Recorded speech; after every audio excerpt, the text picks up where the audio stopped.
যাও কিছু বলার নেই। রোজই রোজই এই রাজ্যকে অশান্ত করবার চেষ্টা করছে বিজেপি। নতুন করে আমি আর কি বলবো, রাজনৈতিক কর্মকাণ্ড গণতান্ত্রিক উপায়ে করার লক্ষ্যে এই রাজ্যে সর্বশেষ। সুতরাং সেই ভাবধারাকে নষ্ট করা উচিত। যারা এটা করছেন, গন্ডগোল করে সংবাদের শিরোনামে আসবার চেষ্টা করছেন, তারা ভুল পথে যাচ্ছেন। অশান্তি করে কিছু লাভ নেই। শান্তিপূর্ণভাবে রাজনৈতিক কর্মসূচি পালন করুন, কেউ বাধা দেবে না। কিন্তু অশান্ত করে, উন্নয়নকে ব্যাহত করে, অতিমারীর নির্দেশকে উপেক্ষা করে যারা কাজ করছেন, মানুষই তাদের সময় মতন উত্তর দেবে।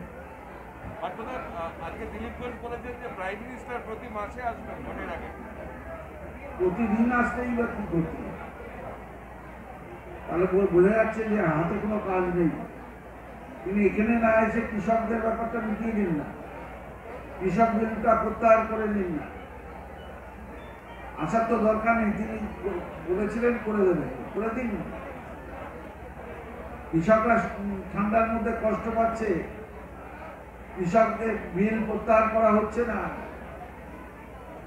আর তিনি প্রতিদিন এই মাসে প্রতিদিন কেন, প্রতিদিন আসুন, তাতে কোনো ক্ষতি নেই। কিন্তু ভারতবর্ষের প্রধানমন্ত্রী, তিনি প্রধানমন্ত্রী হিসেবে আসবেন না বিজেপি নেতা হিসেবে আসবেন, সেটা আগে ঠিক করে নেন। আজকে রাজ্যপাল কালীঘাট মন্দিরে গিয়ে বলেছেন চ্যালেঞ্জের দিন আসছে, প্রার্থনা করি এই হিংসা বন্ধ হোক। ওকে বিজেপি সভাপতির পদ থেকে দিলীপ বাবুর বদলে ওনাকে বসিয়ে দেওয়া হচ্ছে। উনি যে ধরনের কাজ করছেন, যেভাবে কলঙ্কিত করছেন তার আসনটিকে, যে গরিমা ছিল রাজভবনে, বলতো বড়ঘাটের দপ্তর, এখন আবার সেটা চলে গিয়ে গণতান্ত্রিক উপায়ে রাজভবন হয়েছিল রাজ্যপালের। এখন আবার আরেক লাট এসছেন, তিনি এসে এই ধরনের কথাবার্তা বলছেন। এটা তার আসনকে তিনি কলঙ্কিত করছেন, এছাড়া আর কিছু না।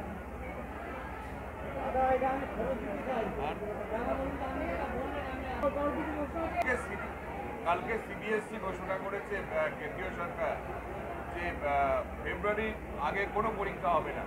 আমরা ইতিমধ্যে জানিয়েছিলাম যে এই অবস্থায় ওই সময় পরীক্ষা নেওয়াটা দুষ্কর হবে, স্কুলগুলো খুলে দিবে। আমরা জুন মাসে আমাদের কাছে মধ্যশিক্ষা পর্ষদ এবং উচ্চশিক্ষা সংসদ দুটোই জানিয়েছে যে তারা জুন মাসে পরীক্ষার কর্মসূচি নেবে। আমি তাদের বলেছি, তোমাদের কর্মসূচি তোমরা তোমাদের ওখান থেকে যেদিন ঘোষণা করবে সেই দিনটা সরকারের কাছে গ্রহণযোগ্য। সুতরাং জুন মাসে তারা বলেছে, জুন মাসের প্রথম দিকে বা দ্বিতীয় সপ্তাহ থেকে, আমি ঠিক এক্সাক্ট ডেটটা জানি না, তারা যেটা ঘোষণা করবেন সেই ঘোষণার পর মাধ্যমিক হয়ে যাওয়ার পর উচ্চ মাধ্যমিক হবে। যদি কোনো অবস্থার অবনতি না হয় তাহলে সেটাই জুন মাসে হওয়ার প্রস্তাব দিয়েছেন। কবে থেকে কি হবে এটা তো এটা স্বয়ংশাসিত সংস্থা, মধ্যশিক্ষা পরিষদ নিজে বলবে এবং উচ্চশিক্ষা সংসদ নিজে বলবে। আপনারা সহমত পোষণ করেন? আমরা সহমত পোষণ করি।